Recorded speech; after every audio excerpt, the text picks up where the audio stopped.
Carrière vous est offert par Orange.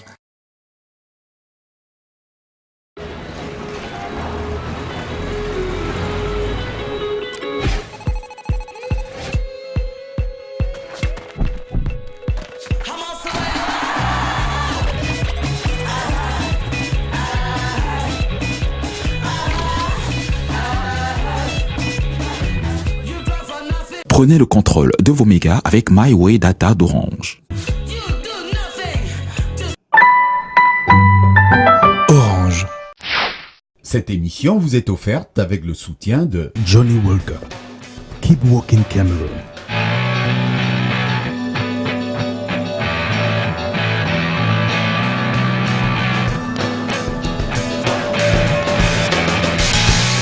Johnny Walker. Keep Walking Cameroon.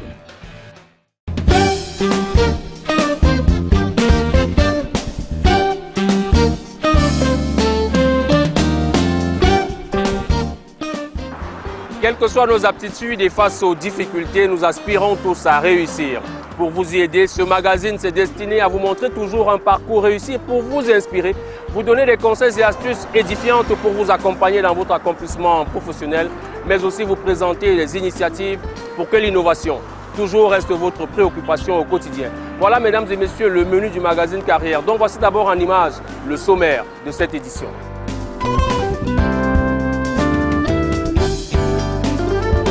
Bienvenue dans votre magazine Carrière. Ça vous dit une incursion dans l'univers très coloré de l'event planning? Express Event vous ouvre les portes du monde féerique de la décoration événementielle. En cas de mariage, anniversaire, enterrement, soirée privée, baptême ou tout autre événement, ces spécialistes réalisent vos rêves les plus fous et font de chacun de vos événements un instant mémorable. Visite guidée avec Lionel Tchafi, promoteur d'Express Event dans votre émission. Loin des strass et des paillettes, notre invité de la rubrique Success Story consacre l'essentiel de son temps à l'assistance des personnes en situation de handicap à travers la fondation Ebenda Patrice dont il est le promoteur. Après avoir travaillé aux côtés de Handicap International et du Comité international de la Croix-Rouge, il a décidé de retourner au Cameroun pour accomplir un devoir de mémoire.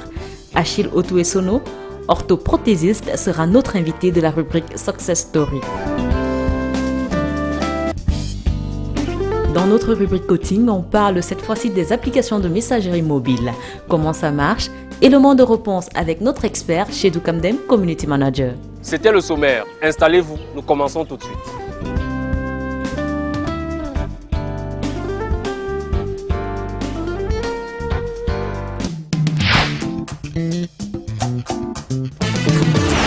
Lorsqu'il vous arrive d'organiser un événement, qu'il soit personnel ou professionnel, vous avez souvent des problèmes de conception, planification et surtout de coordination.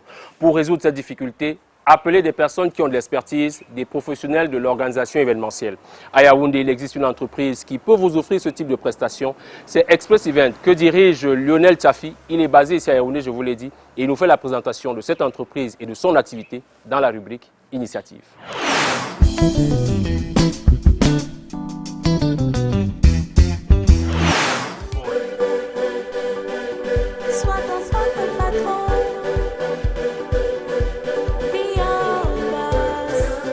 Bonjour, bienvenue à l'émission Carrière. Moi c'est Lionel Tchafi, CEO de Express Events.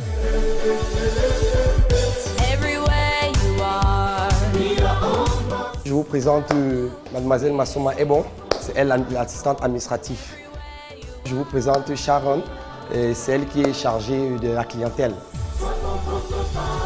Mademoiselle Colette, c'est elle notre décoratrice. Ici, c'est mademoiselle Nathalie. Elle aussi, elle fait partie de notre décoratrice. Au niveau des choix des plats, de couverts et autres, c'est elle qui est en charge. Mademoiselle Vanessa, celle qui est en charge de notre matériel, tissu. Jeunes sans emploi. Ici, je vous présente Bisson et René, ce sont nos techniciens. Eux qui sont là pour monter les chapiteaux, les dômes, tout ce qui concerne la logistique, la manutention. Monsieur Salim, c'est lui qui est notre directeur commercial.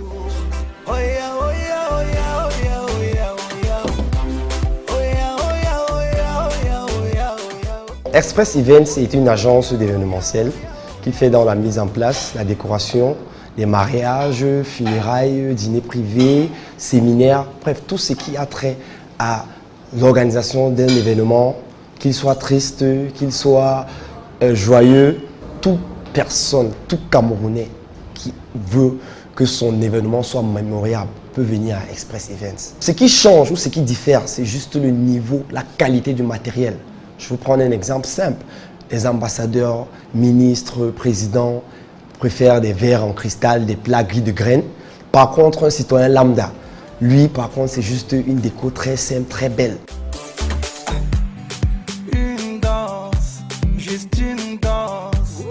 Pour t'enchanter, laisse-moi t'ambiancer. Une table de 10 comme ça revient minimalement à 40 000 francs. À force que la qualité du matériel ne fait qu'augmenter, le coût aussi augmente. Donc avec 40 000 francs, on peut avoir une table comme ça, complète, chandelier, je dis tout, la table y compris. Vous voyez, si on divise, nous venons à moins de 4 000 francs par personne.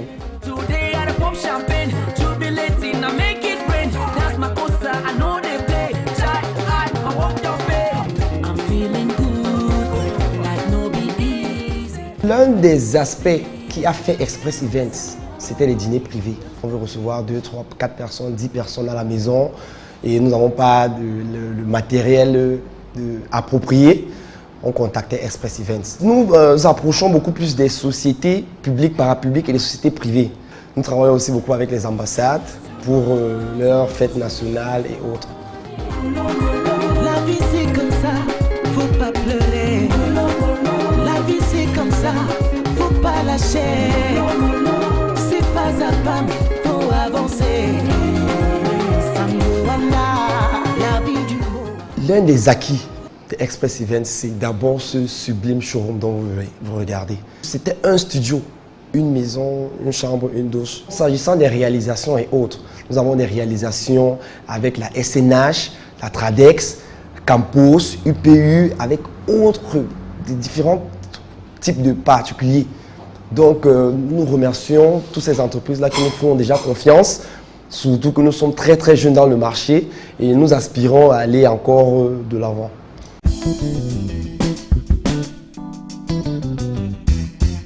S'agissant des difficultés, nous tous nous savons les difficultés financières, mais Georges Chimel, dans son livre Les pauvres définit la pauvreté comme quoi? Une absence de mobilisation de réseaux. Nous avons mobilisé ces réseaux-là pour pouvoir donner l'image du rêve que nous avons d'Express Events. Ce que nous attendons de l'État camerounais, c'est beaucoup plus de transparence au niveau de la passation des marchés, surtout très à l'événementiel au Cameroun. Vous voyez, quand on parle de passation de marché au Cameroun, on pense beaucoup plus aux travaux publics et autres, mais ce secteur d'activité-là, il est un peu délicat.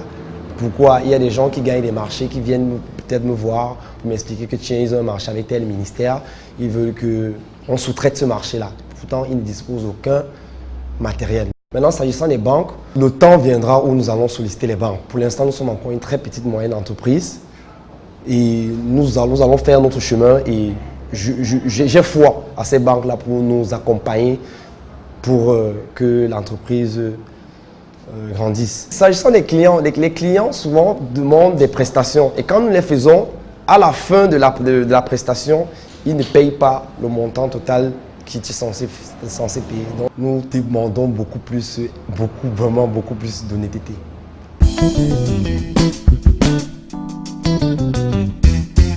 À Express Events, nous aimons la qualité.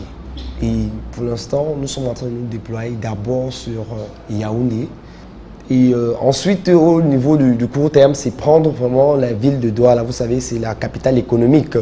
C'est là-bas où on va toucher, mais vous savez, il y a des très grandes entreprises. Pour l'instant, nous sommes dans cette idée de sensibilisation d'abord des Camerounais. Après la sensibilisation, nous allons progressivement conquérir le marché camerounais et le marché de l'Afrique centrale.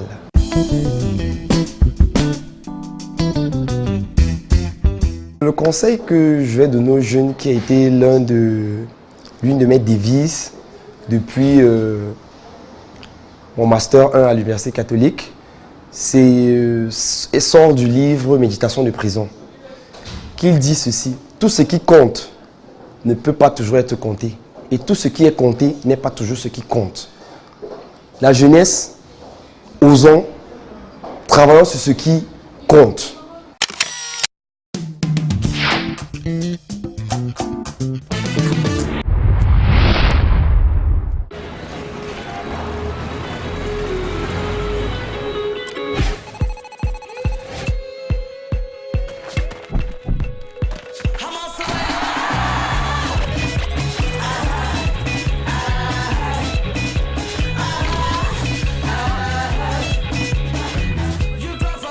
Design your browsing experience with My Way Data by Orange.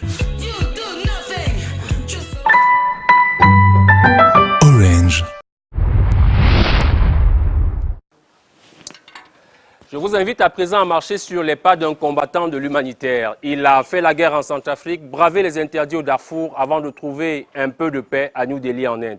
Il s'agit d'un orthopédiste. Il est maître en la matière. Il a travaillé longtemps au centre de réhabilitation des handicapés ici à Yaoundé avant de finir sa carrière internationale auprès du Comité international de la Croix-Rouge et bien d'autres organisations. Il s'agit de notre invité de la rubrique Success Story, le bien nommé Achille Otuesono, promoteur de la fondation Ebenda Patrice, que nous avons rencontré à Minkan. C'est Merveline Tapi qui dresse ici son exceptionnel portrait. Je vous l'ai dit dans la rubrique Success Story.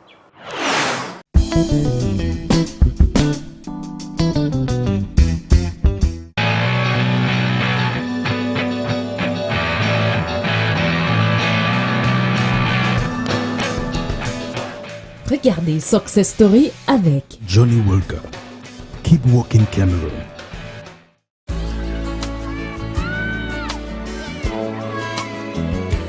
There's a place in your heart, and I know that it is love. And this place is much brighter than tomorrow. And if you really try, you'll find there's no need to cry. In this place, you feel there's no hurt or sorrow. Ce jeune garçon, comme tout enfant, était au village avec ses parents. Il regardait ce grand frère qui était en train de siroter le bon nectar, le vin de palme au village. C'était un Gomozab, je crois. Et parmi eux, il y avait quelqu'un qui était repris de justice, personne ne le savait. Donc il y a eu une discussion qui s'est envenimée et le repris de justice a sorti une machette et a lancé. Et la machette est allée en sa direction. Quand la machette est venue au niveau de son cou, il a eu peur. Il a pris peur et il a paré. Et c'est comme ça que ça a pris sa main.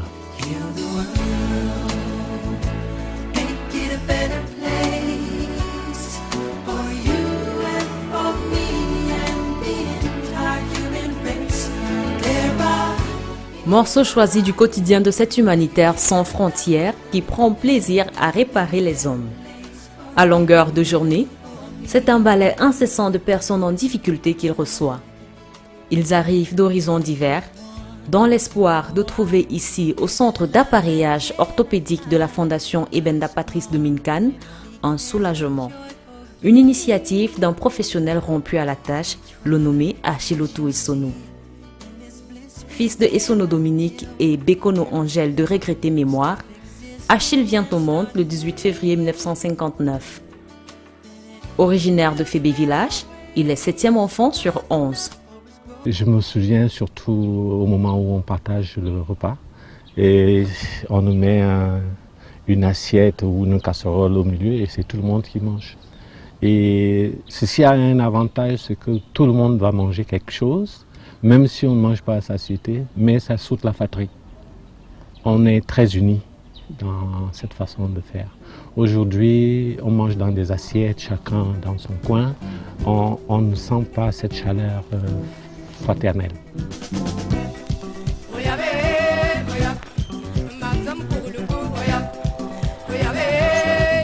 À l'âge de 7 ans, il découvre pour la première fois le milieu scolaire. Élève peu brillant à ses débuts, il est très vite ramené à l'ordre par la bravoure des siens. Je commençais à la mission catholique de Mokolo. Ce que je retiens, c'est que je n'étais pas très brillant. J'ai dû faire le cours préparatoire 3 fois.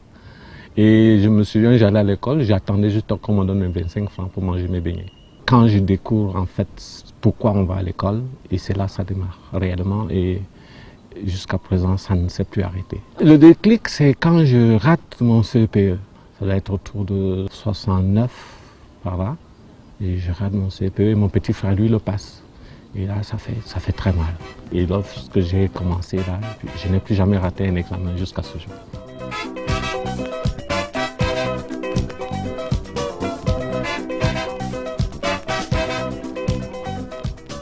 Il poursuit ses études secondaires au collège Ebanda et au CETIC de Djang à Bertois, de la première en 3e année, option menuiserie et bénisterie. Très loin de la famille, je reviens à Yaoundé à l'aide des frères du monastère bénédictin de Montfébé. On m'inscrit au collège Chalatangana. Et là, j'obtiens mon CAP, je fais le brevet professionnel. Et après mon brevet professionnel, voilà, je cherche du travail. Et quand on cherche du travail, on tape un peu à toutes les portes. Et c'est comme ça que je passe le concours pour aller au Togo. Et en 1982, le jour où le président prenait le pouvoir, moi je prenais l'avion pour aller au Togo.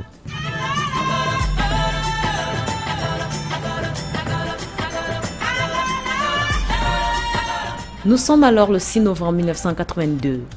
Une formation obtenue grâce à une bourse canadienne. Âgé de 23 ans, Achille découvre le secteur de la médecine, plus précisément l'orthopédie. Nous étions à 2 en fait.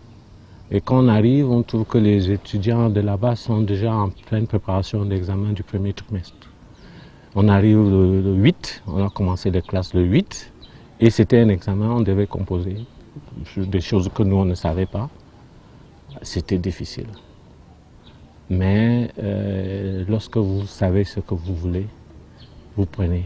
Et à la fin, je peux dire que mon collègue qui est décédé aujourd'hui était le premier et moi j'étais le deuxième. Moi, l'épreuve qu'on m'avait demandé, c'était de fabriquer une canne, une béquille en bois. Et c'est des choses que je savais fabriquer. Et mon collègue, on lui avait demandé de souder une pièce métallique.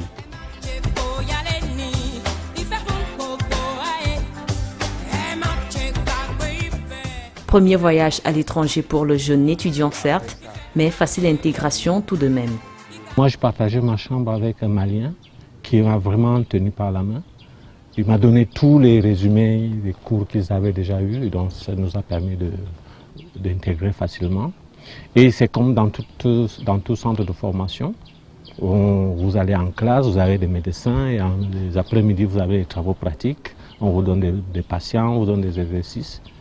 Ouais, c'est difficile, mais voilà, c'est l'environnement scolaire. Après 3 ans de formation, il ressort technicien orthopédiste. Il aurait pu être licencié en orthoprothèse s'il avait intégré cette école avec le niveau bac, mais il rêve grand. Après le Togo, donc, je reviens au Cameroun avec ce bout de papier qui me donne le droit de travailler comme orthopédiste et je rentre à Etoubébé au centre handicapé où je travaille. J'ai travaillé d'arrache-pied jusqu'en 1990. Rentré à Etoubébé, j'ai retrouvé ceux qui travaillaient déjà, mais j'ai eu la chance aussi d'avoir été responsabilisé très tôt.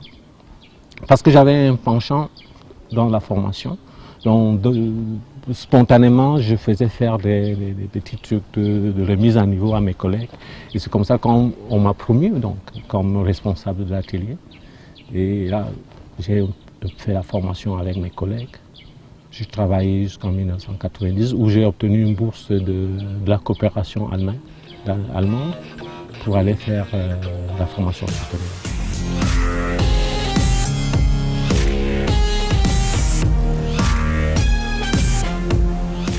En 1990, il obtient une autre bourse de la coopération allemande. Ce 23 décembre, il quitte une fois de plus sa famille pour l'école fédérale d'orthopédie. Pendant que tout le monde s'apprêtait à fêter Noël en famille, j'ai dû quitter ma femme et mes enfants. Je suis parti.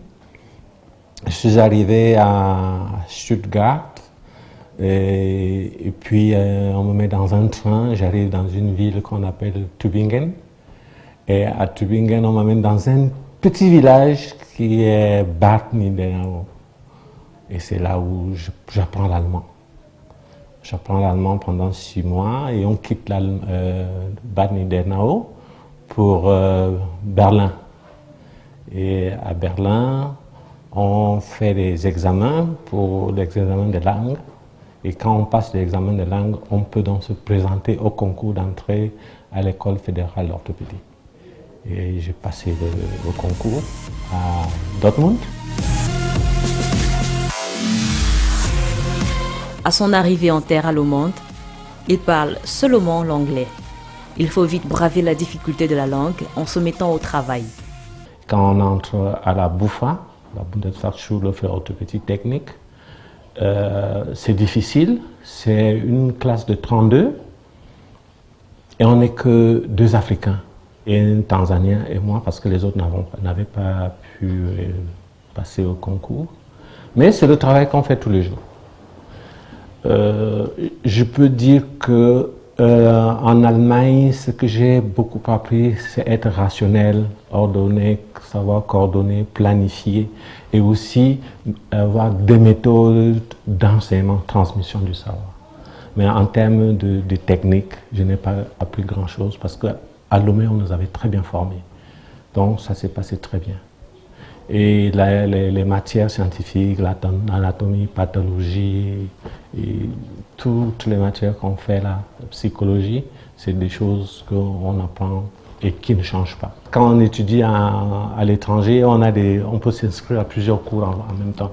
C'est arrivé là-bas que je constate qu'il y a un diplôme européen qu'on appelle certificat pour la prothétique et l'orthotique. C'est un nouveau diplôme qui sort.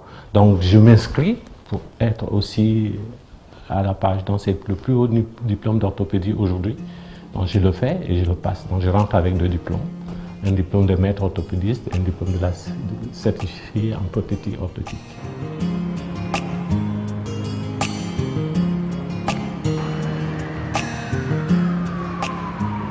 De retour au Cameroun en 1993, il reprend service au Centre national de réhabilitation des handicapés de Toukébé, ici à Yaoundé. Il lui faut 4 à 5 années pour la reconnaissance de l'équivalence des diplômes obtenus en Allemagne. Le ministère des Affaires sociales, qui était mon ministère de tutelle, reconnaît les valeurs et tout de suite on me met aussi en formation. On me donne la charge de l'initiation professionnelle des personnes handicapées à Toukébé. Et là, j'ai beaucoup voyagé. J'étais en Suède pour apprendre les techniques d'adaptation des postes de travail pour les personnes handicapées. Donc, ça ouvre un autre champ, celui de l'inclusion, que je n'avais pas vu quand j'étais à l'école. Et quelques temps après, on me met au service de l'éducation fonctionnelle et des appareillages. Et là, on a fait beaucoup de choses à Toukébé. On a reformé le circuit, on a retravaillé les méthodes d'approche, de prise en charge des patients. Et quand je vais à Toukébé tous les jours, je revois ce système qui est en marche. Et bon, j'ai pu faire quelque chose.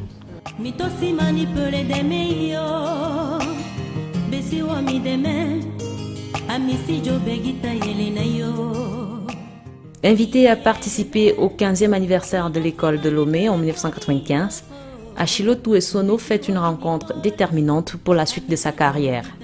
Je vais donc au Togo, au séminaire, je fais une présentation par rapport à ce que nous faisons au Cameroun et je suis approché par Handicap International pour aller former les enfants, les orthopédistes à Uige, en Angola, où il y avait des conflits là-bas. Bon, je crache sur l'histoire, moi je ne prends pas, je suis tellement fier de travailler chez moi. Et déjà en Allemagne, Autoboc m'avait recruté, je dis non, je rentre au Cameroun. Malgré tout ce que la famille pouvait dire, il faut rester en Europe. Moi, je rentre au Cameroun parce que je suis quand même conscient qu'en restant, je suis égoïste parce que le Cameroun me donne et je ne rentre pas à donner ce qu'on m'a remis. Et quand Handicap vient me solliciter, je dis non, je ne pars pas. Et je n'y vais pas, mais ils reviennent à la charge en 97 et je m'en vais faire une mission d'appoint au Togo, en Centrafrique. J'ouvre le département de réadaptation, je donne des cours tous les 15 jours, j'allais faire une mission, je revenais et c'était passionnant.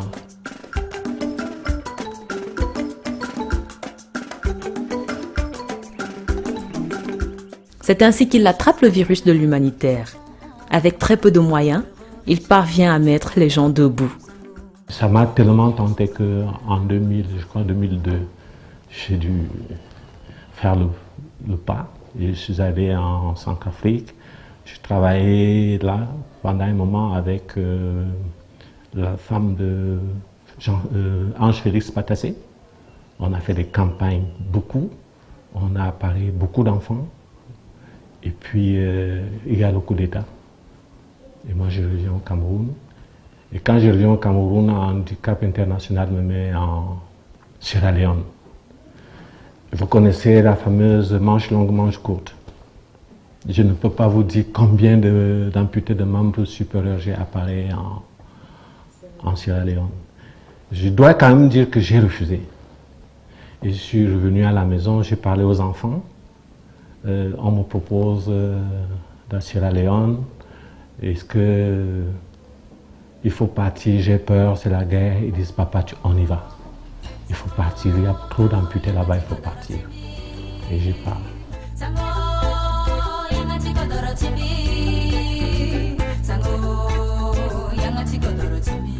Avec Handicap International, il forme 22 orthopédistes en Sierra Leone et ouvre de nombreux centres d'accueil. Son contrat dans cet organisme prend fin en juin 2006. C'est le tournant de ma vie. Je suis dans ma 43e année.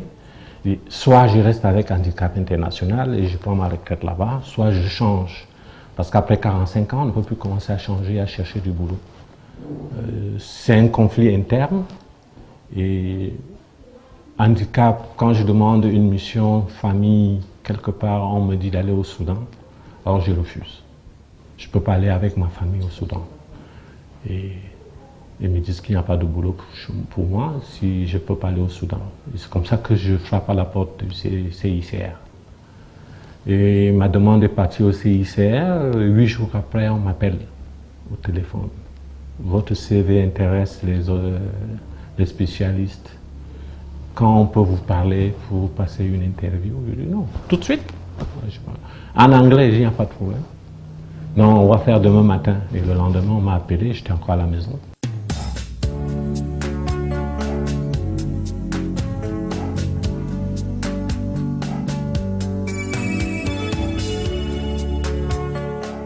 L'interview avec le Comité international pour la Croix-Rouge se fait au téléphone et porte sur le test de niveau d'anglais, l'humanitaire et tout ce que cela comporte comme risque.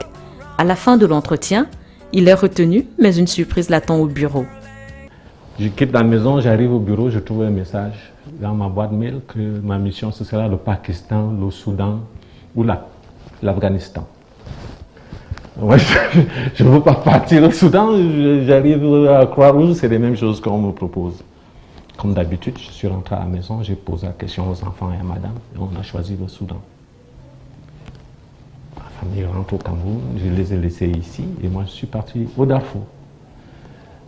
Et quand j'arrive au Darfour, vous pouvez imaginer les bombes qui tombent partout, les maisons qu'on brûle, les cocktails Molotov. Et tous ceux qui allaient là-bas ne faisaient pas plus de 3 mois. Les orthopédistes qui allaient là-bas, ils travaillent 3 mois, ils démissionnent parce que c'est dur. Moi, j'ai pu faire 2 ans. Wow. Et c'est là, pour me récompenser, on m'a donné une mission à Khartoum. Et j'étais coordinateur du centre de formation des orthopédistes, du programme de formation du CICR à Khartoum.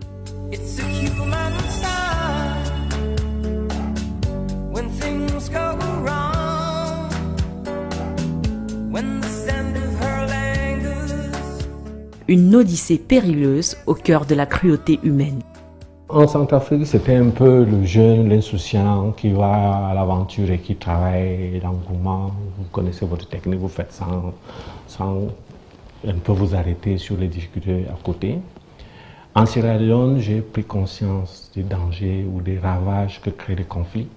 On voyait tous les enfants avec les membres coupés, tous ceux qui sont mutilés. Et arrivé au Darfour, c'est là où j'ai vraiment eu un choc, où je me suis rendu compte que la vie n'est rien. Pour un oui, pour un non. Vous êtes abattu parce que je côtoyais les armes, on vivait avec les armes, on tuait les gens à côté. Je sais pas. Et moi, c'est parce que j'avais la voiture CICR avec le logo. On m'appelait docteur partout. Et je crois aussi, la chance, c'est d'avoir pu, ou alors su, faire comprendre aux deux parties. Au moment où on travaille, ils arrivent au Sampam, ce centre, vous avez fait la guerre, vous arrivez, vous trouvez quelqu'un du parti d'opposition qui a un membre amputé que je reçois, et celui qui a tiré sur lui, qui revient aussi à rien.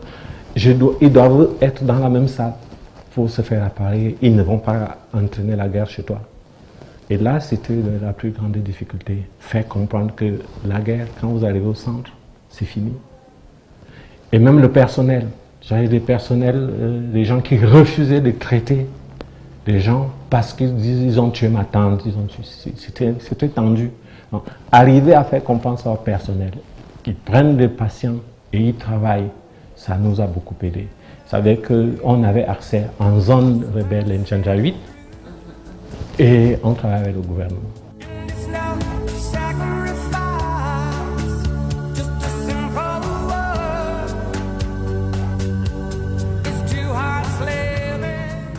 Après les zones de conflit, cap sur l'Asie.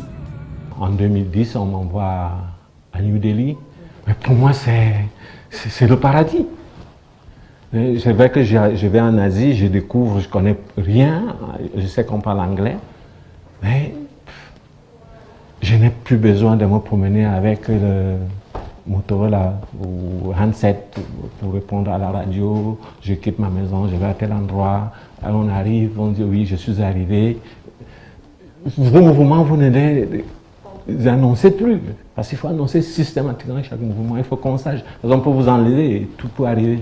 Alors quand vous allez en Inde, vous comprenez que c'est relax. Vous pouvez vous asseoir sur une terrasse d'un café, aller au brunch dans un restaurant, dans un hôtel.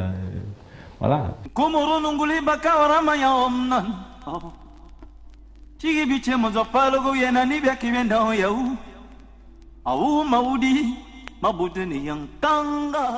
Une retraite bien méritée qu'il choisit de vivre dans son pays natal. Après toutes ces années d'efforts, il lui reste à accomplir un devoir de mémoire. Chez mon frangin qui est décédé, il s'appelait Ebenda Patrice Richard Liboire, qui est décédé en 1988 de suite d'un cancer sacro-oxygène.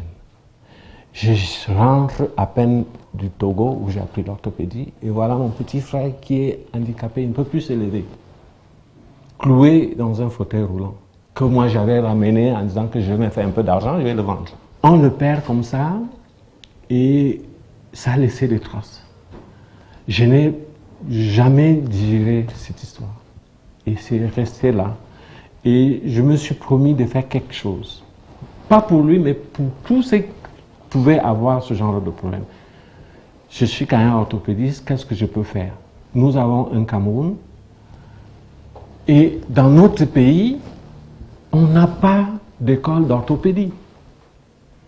Pourquoi il faut s'exiler au Togo, au Brésil, au Canada, en France pour apprendre l'orthopédie? On a tout. Et je dois vous dire que quand je vais au Togo pour la formation, le Cameroun paye 2,5 millions par an par personne.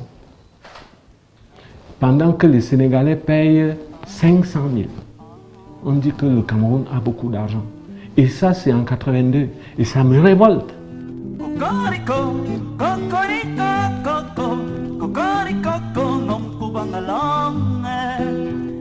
La fondation est née en 1996.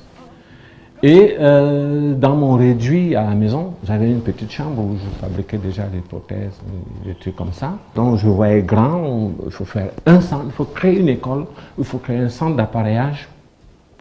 Le CNRH, à l'époque, Centre national de réhabilitation des handicapés, ne peut pas résorber toute la demande. Il faut créer quelque chose. Et moi, je suis spécialiste, je sais de quoi je parle. Je fais des formations, pourquoi ne pas le faire? C'est un peu un rêve qui se réalise aujourd'hui. Lorsque j'élève ma voix à travers l'univers, c'est pour chanter les souffrances de la terre. Il y a investi toutes ses économies et ses ambitions sont grandes. Nous avons un projet de créer un centre de formation en appareillage.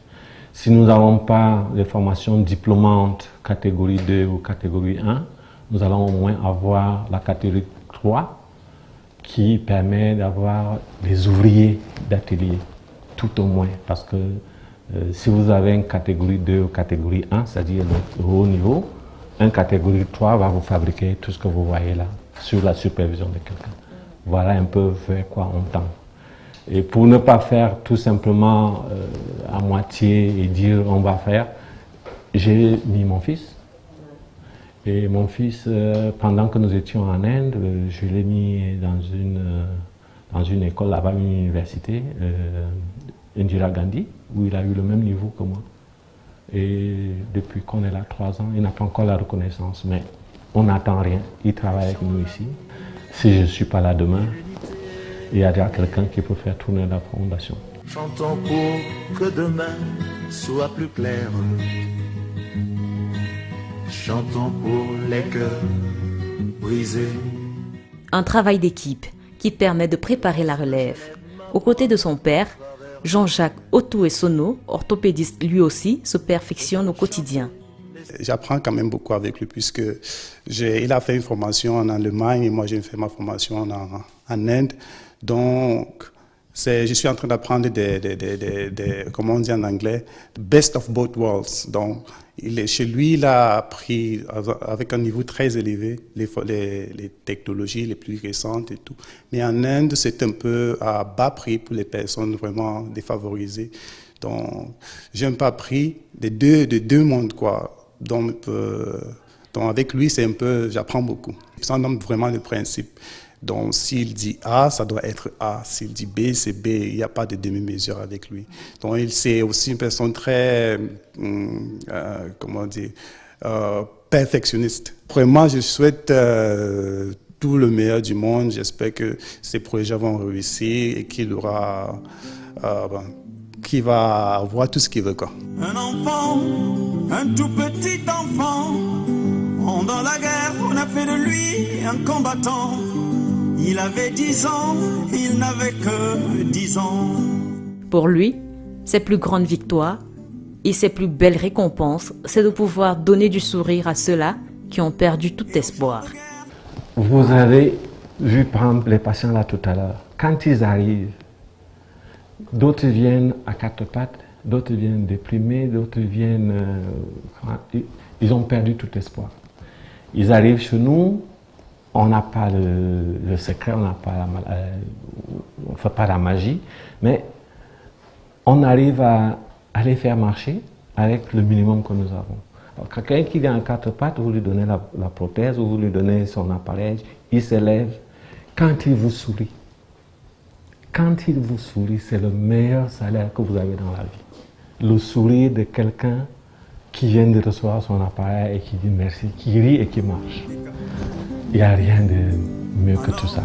Essuie tes larmes, chère maman. Ne pleure pas comme un enfant. Je sais bien que tu m'attends. Je te reviendrai vivant. De la menuiserie à l'orthopédie, il a donc trouvé sa voie et contribue à sa manière au bonheur des âmes en peine. La vie vous conduit là où on pense que vous allez être utile. Et moi, je le prends tel que ça vient. Et ici au centre, ce n'est pas vraiment l'argent que nous cherchons, c'est le bonheur des autres.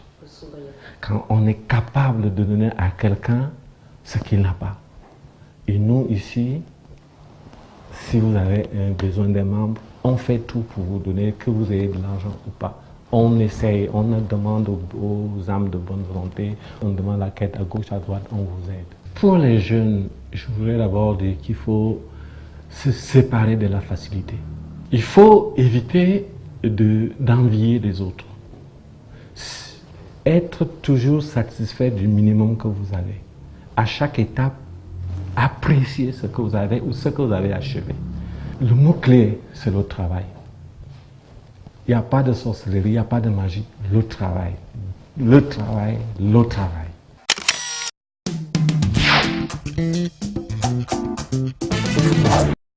Merci de nous retrouver ici au sein même de la Fondation Ebenda Patrice, une fondation mise sur pied par M.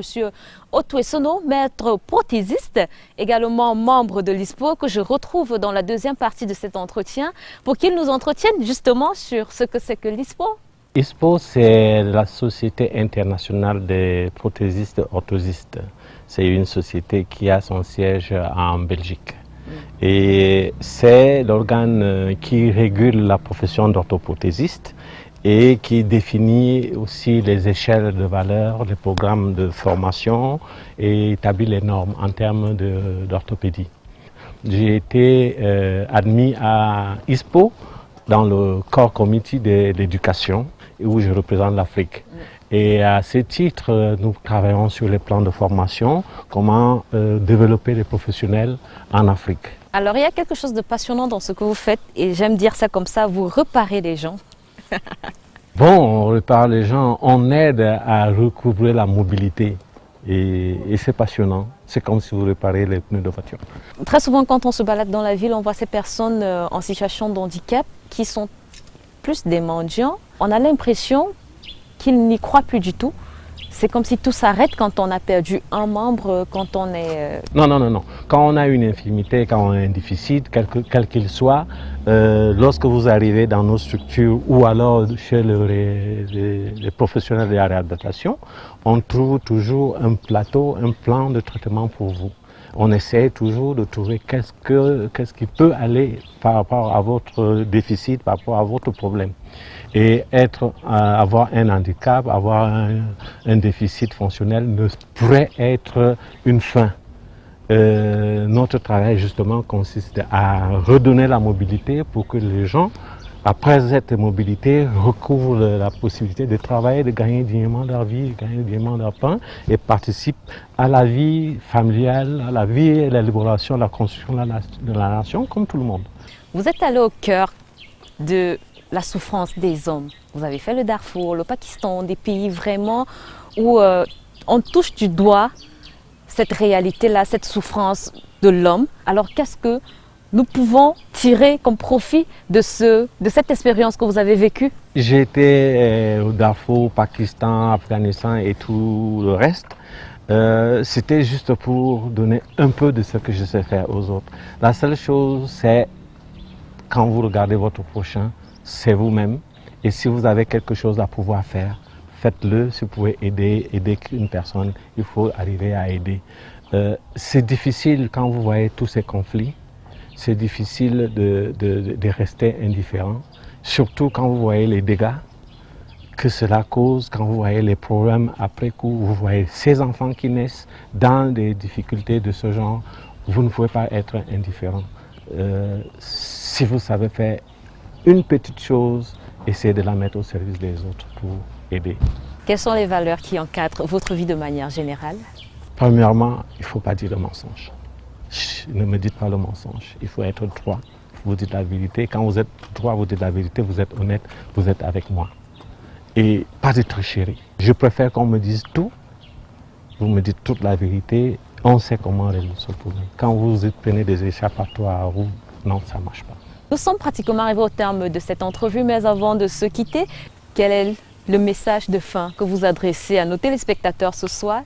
En toute chose, en toute situation, il faut garder espoir. Et à tous les autres, à tous nos chers compatriotes, il faut travailler pour la paix. On ne gagne rien à détruire tout ce que nous avons ensemble. Par contre, quand on se met ensemble, la main dans la main, on obtient beaucoup et on réussit dans chaque entreprise. Alors c'est main dans la main que je m'en vais vous dire au revoir.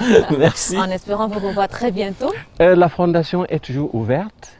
Nous sommes ouverts à tous les conseils, à l'assistance, à tous ceux qui veulent nous accompagner, à venir nous aider, à nous rejoindre dans nos comités scientifiques, nous aider à chercher, à structurer ce que nous avons mis en place, faire grandir cette structure, aider à construire, aider à prendre en charge les personnes en situation de handicap. Merci beaucoup et à très bientôt. Merci.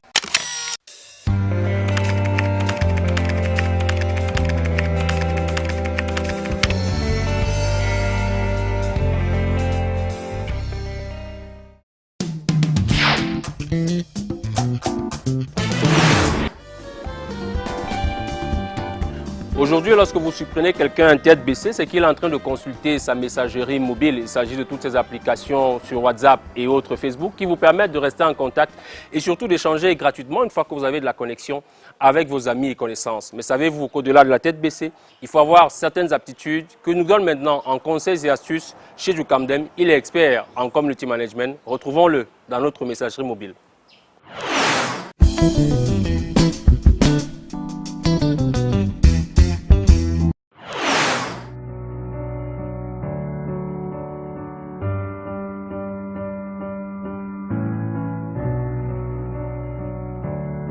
Lorsque vous souscrivez à une assurance auto, vous avez le choix entre plusieurs formules correspondant à différents niveaux de protection. La formule tiers, par exemple, contient la responsabilité civile, la défense recours et l'assistance. D'autres formules vous permettent de bénéficier en plus de garanties contre le vol, les incendies, les bris de glace ou de l'avance sur recours en cas de sinistre. Enfin, pour une couverture optimale, préférez l'assurance tout risque qui comprend en plus des garanties précédentes l'option dommage tout accident. Cette assurance couvre tous les dégâts subis par votre véhicule sous certaines conditions.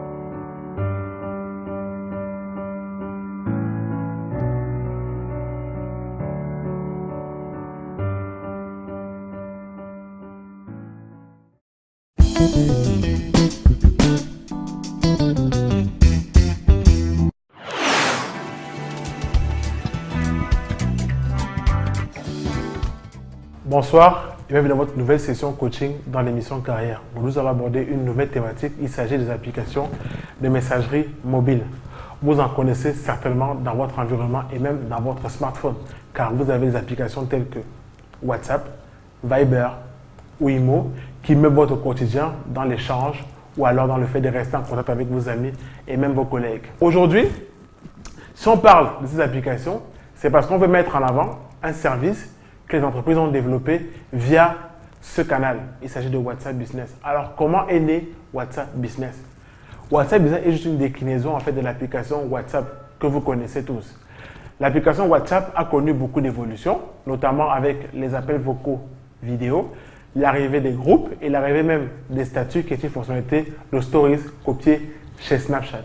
Avec donc WhatsApp Business, l'équipe WhatsApp s'est rendue compte que les utilisateurs avaient commencé à faire un peu d'e-commerce sur l'application, proposer des services, des produits et mener vraiment leur activité commerciale dans l'application WhatsApp. Ils se sont dit, OK, pourquoi pas créer donc une application dédiée vraiment pour ces professionnels ou alors pour ces personnes qui sont en train de faire de l'e-commerce sur notre application.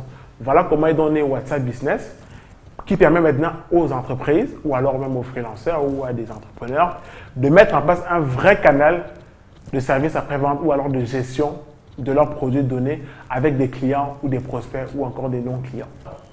WhatsApp Business, comment ça se présente? C'est tel que vous avez l'habitude de voir l'application WhatsApp, sauf qu'il y a des fonctionnalités qui s'ajoutent. Par exemple, la possibilité de remplir votre bio en rajoutant votre nom, la photo de votre logo, mettre un site web et mettre également les horaires d'ouverture, pas de l'entreprise, mais les horaires d'ouverture de votre canal WhatsApp, c'est-à-dire, OK, je peux être joint sur WhatsApp de telle heure à telle heure. Ou alors je suis joignable 24 heures sur 24, 7 jours sur 7. Vous avez également les étiquettes sur WhatsApp Business qui permettent d'identifier chaque message que vous recevez. Ça veut dire que vous avez par exemple des étiquettes bleues pour les nouveaux clients, des étiquettes grises pour les nouvelles commandes, etc. Ou alors des étiquettes jaunes pour des commandes finalisées. Bien sûr, vous pouvez vous-même après changer la couleur de ces étiquettes pour les adapter à vos envies ou alors à vos besoins. Et donc, avec cette nouvelle application WhatsApp Business, vous pouvez également mettre en place un service après-vente. Mais comment le mettre en place? Plusieurs étapes à respecter. La première chose, c'est vraiment de télécharger l'application WhatsApp Business sur un téléphone, de commencer à configurer dans votre application en fonction de ce que vous allez proposer sur ce canal et après, informer vos communautés sur les réseaux sociaux de l'existence de ce nouveau canal SAV que vous avez mis en place, en leur expliquant clairement que voici ce qui va se passer sur l'application en termes de gestion de leurs préoccupations, mais également en termes de diffusion de contenu, des contenus promotionnels ou alors à caractère informationnel. Et puis, par la suite, pensez toujours à faire une évaluation en fait, de votre activité sur WhatsApp. Savoir combien de messages vous avez reçus, s'il y a eu beaucoup de plaintes, s'il y a eu beaucoup de commandes. Ça peut également être de bons indicateurs de performance de votre activité sur les réseaux sociaux ou alors sur le social media. Nous avons vu que les applications de messagerie mobile, bien qu'utilisées par beaucoup d'internautes, peuvent également permettre à des entreprises de s'investir et mettre en place un vrai service après-vente sur des applications telles que WhatsApp Business. Merci et rendez-vous dans une prochaine édition de votre séance coaching sur l'émission Carrière.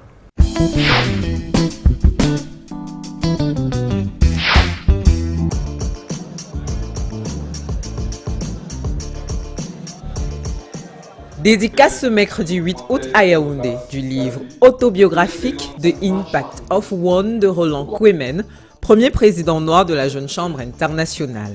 Et c'est devant un parterre d'invités de marque, mais surtout de jeunes entrepreneurs, que se décline cette œuvre qui retrace l'exceptionnel parcours de l'auteur, tout en dévoilant les clés pour devenir des leaders d'impact, capables d'apporter un changement positif.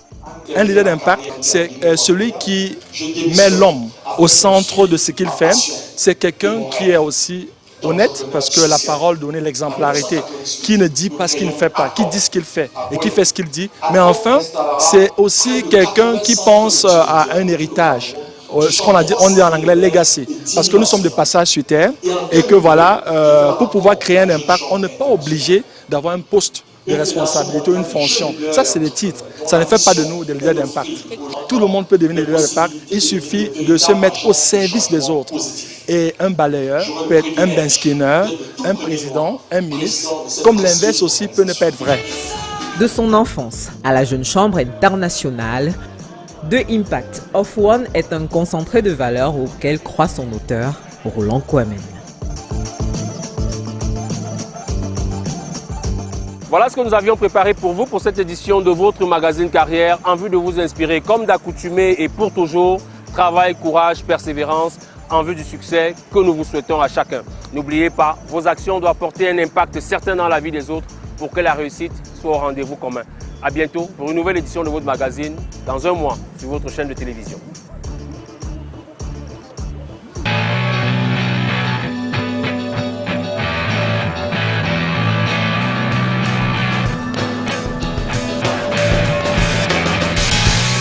Johnny Walker.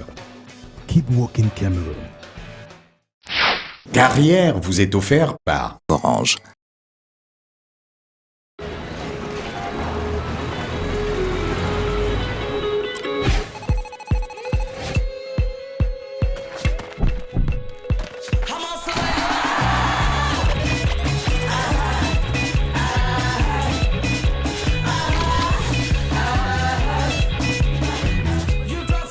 Prenez le contrôle de vos mégas avec MyWay Data d'Orange. Orange.